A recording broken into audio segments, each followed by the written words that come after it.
Nauna na pong sinuggest natong si Sara Duterte sa kanyang ama na si Digong na magsulat na lang daw ng libro habang siya ay nasa kulungan. Ang pagsusulat po ng libro ay mahabang proseso, mahabang panahon. Ang ibig bang sabihin yan, alam ni Sara Duterte, alam netong si Inday Lustay na tatagal at posibleng habang buhay na naandyan sa kulungan si Digong. Ganun ang proseso paggawa ng libro, hindi yan biro, di ba? Kung naalala niyo po sa Senator De Lima, may mga naipasang batas habang siya ay nasa kulungan. O di ba mas kahanga-hanga yun?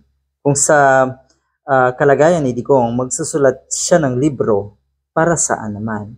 At ano naman daw ang kanyang isusulat?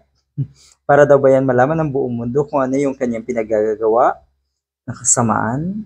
Dahil ang libro, ang pagsusulat ng isang libro, yung tinatawag na autobiography, dapat totoo ka sa isusulat mo. Di ba?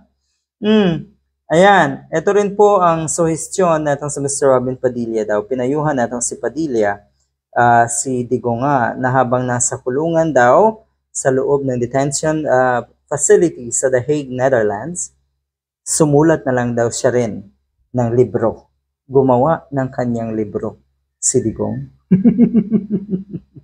Yan din pala ang suhestyon natong Sir Robin Padilla. Yan daw ang advice niya.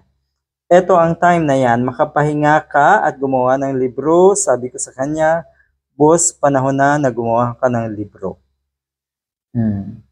Talaga ba? Sige, pwede rin naman natin sigurong subukan kung ano or may kakayahan ba talaga itong si Digong na gumawa ng libro, ng sarili niyang libro. I doubt, kasi alam niyo naman ang mga katulad ni Digong.